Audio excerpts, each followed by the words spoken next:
Hi everybody, Ben with Postfly here, excited to share this month's saltwater tie.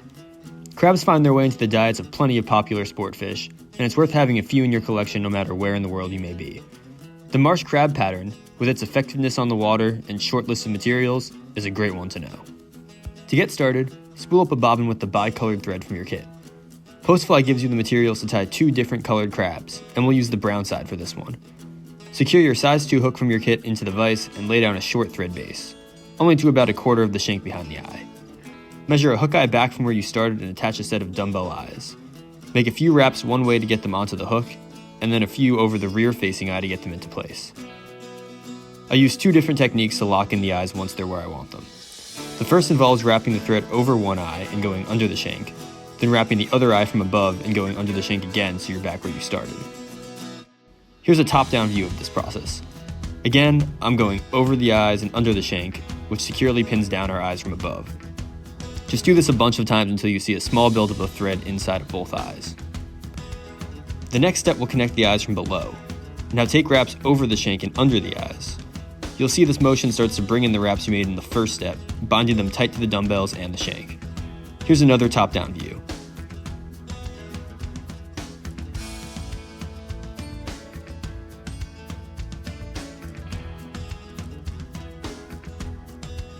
As you did before, repeat this a few times before bringing your thread back behind the dumbbell eyes. For further protection, attach a drop of head cement to these wraps. Now complete your thread base, wrapping down to where the hook starts to bend. Our next material will be a pair of crab eyes. Make a cut where the 2 segments split to divide the pieces. I like to attach mine one at a time so it's easier to get both eyes in the right position, but this is up to you. Regardless of how you do it, the stem should be attached on the sides of the shank, with the eyes themselves extending a little past the bend of the hook. Repeat with the other eye if you haven't already. Then tie far enough back so that they're secured, and cut the tags. Bring your thread back to where you started tying in your crab eyes. This is where we'll add in the dubbing which will make up the body of the crab, using a process we'll see repeated several more times with this fly. Take a decent sized chunk of brown dubbing and hold it in between your hands like so. Start pulling it apart, stacking the 2 divided sections on top of each other, and then rip again. This dubbing is made up of longer strands that when aligned and stacked together start to resemble a material more like fur. When you have a thick chunk formed, line it up on top of the shank and tie it in at its midpoint. When secured, grab the front-facing strands and fold backward, both on top of and around the shank. This will look a little messy at first, but there will be plenty of shaping as we go to make this into a crab-like body. Tie in this fold tightly, even adding a little bit of glue if you'd like. The fibers in this dubbing become even more soft and hairy when hit with a bit of Velcro. Brush it out now, removing any excess strands and freeing any that are matted down. When it looks good, cut the fibers just where they go over the crab eyes. We won't cut our tags like this any other time, but we're keeping this area open to expose our eyes. Now grab another chunk of dubbing and repeat this process on the underside of our fly. Definitely mind the hook point as you're brushing back these fibers, it's a sharp one. You'll see I actually just cut the excess dubbing here instead of folding it back. I'll only fold it back during certain additions of dubbing here to keep a somewhat slim profile and so the material doesn't foul the hook point.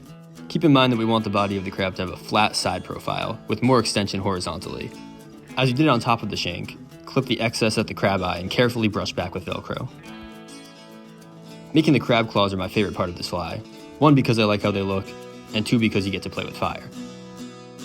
Grab a 10 to 12 inch strand of tan chenille and double it over so the 2 ends are laid even with each other. Make an overhand knot with the 2 ends and slide the knot up a little before seating it to save material. If you're not careful, you can end up with long claws and a midsection that's too short to tie in. Repeat this process on the other side where you folded the chenille. When the knot is tight, cut the loop in the middle to form the other 2 parts of the claw. After creating the claws, trim them up a bit at an angle so that one on each end is slightly longer than the other. Now it's time to go to the lighter. Singeing the claws at their ends tapers them down, but most importantly it prevents the chenille from becoming unraveled over time. A quick poke into the flame is all you need, then just roll the ends in between your fingers so you get them into shape. Repeat on both sides and your crab claw is good to go. When tying in your claws, you want the overhand knots you made extending a little past the crab eyes. Fold your chenille again so the claws are about even with each other, and tie in with a few loose wraps behind where you just added your dubbing. Adjust into position as needed, and then finish tying in with tighter wraps, covering more of the chenille up the hook shank. We'll add in our first set of rubber legs in behind the claws. I'm showing the black ones here, but for the tan version of our crab you'll be using orange. Cut a strand in half and add the halves in one at a time by wrapping their midpoints around the thread and sliding them down into position on both sides of the shank. You'll want these legs coming back to about where the tips of our chenille claws are. When complete, you should have 4 leg ends coming off of your shank. Now go back to your dubbing and prepare as you did earlier by aligning the strands and stacking them on top of each other a few times. Add it in pretty much on top of where you just tied in your legs, and this time fold over itself again. Give the dubbing another touch up with some Velcro to brush all the strands out.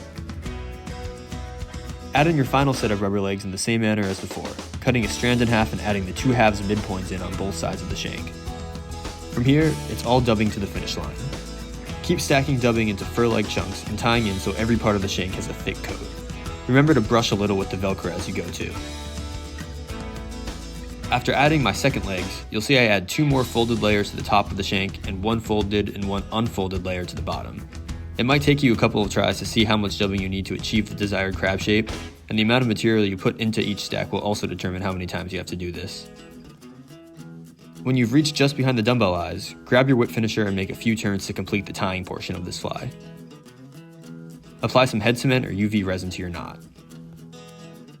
You'll probably notice at this point that the body of your fly looks like a big clump of hair similar to what you might find at the bottom of an old pool. Fortunately, our work isn't done. We need to elongate the fly horizontally and slim down the side profile so it looks a little more pancake shaped by the end. To achieve this, first brush back with your Velcro to tease out any more dubbing filaments. Then do your best to brush to each side of the fly, kind of parting the dubbing strands to either side of the hook shank. You can also go in a bit with your scissors and trim above and below the shank to thin it out. I recommend brushing the fly out a bunch first so that you can see how much dubbing you're actually working with before cutting it down. You can always take away material, but you can't add more here. After touching up the shape a bit, the fly should look a little flatter from the side and the body should be extending more off of the shank.